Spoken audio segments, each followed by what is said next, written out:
আজকের দুপুরের জন্য মা নিরামিষভাবে ছোলা দিয়ে এঁচোড় রান্না করেছিল। তো চলো বেশি না বকে আজকের ব্লগটা একদম প্রথম থেকে শুরু করা যাক। সকালবেলাতে গেছিলাম বাবার মন্দিরে। বাবার মন্দির থেকে পুজো করে বাড়িতে আসার পর দেখে আমাদের বারান্দাতে অনেকগুলো ম্যাগির প্যাকেট রাখা আছে আর দুটো ফুটি ছিল।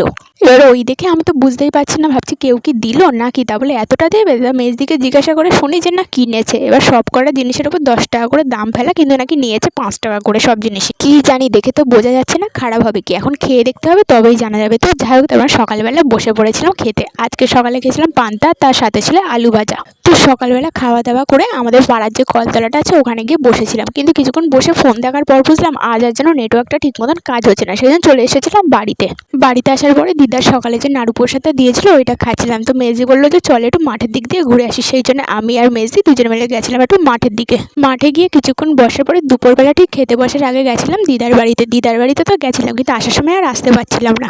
রাস্তায় দেখে অনেকগুলো হনুমান বসেছিল, শুধু রাস্তায় না, রাস্তার পাশে যে বাগানটা আছে ওই বাগানের মধ্যেও অনেকগুলো হনুমান ছিল। তারপর ওখান থেকে আস্তে আস্তে সরে গেলে তারপর চলে এসেছিলাম বাড়িতে আসার পর যেহেতু দুপুরবেলা খাওয়ার টাইম হয়ে গেছিলো সেই জন্য বসে পড়েছিলাম দুপুরবেলা খেতে। আজকে দুপুরে মা ছোলা দিয়ে নিরামিষভাবে এঁচোড় রান্না করেছিল। আজকে এমনি আমাদের কোনো নিরামিষ খাওয়ার দিন না, কিন্তু এই যে ছোলা দিয়ে নিরামিষভাবে এঁচোড়টা খেতে আমার খুব ভালো লাগে, সেই জন্য মাকে বলেছিলাম যে আজকে এইভাবে করতে। এবার একদিন চিংড়ি মাছ দিয়ে খাবো। তো যাই হোক, দুপুরবেলা খাওয়া দাওয়া করে গেছিলাম দিদার বাড়িতে। প্রতিদিনের মতন আজও টিভি দেখছিলাম, কিন্তু আজকে টিভি দেখতে দেখতে কীভাবে ঘুমিয়ে পড়েছিলাম। তো ঘুম থেকে উঠে পড়াতে আবার টাইম হয়ে গেছিলো বলে চলে গেছিলাম বিকালবেলা পড়াতে। তো আজকের জন্য এতটুকুই, দেখা হচ্ছে নেক্সট ব্লগে।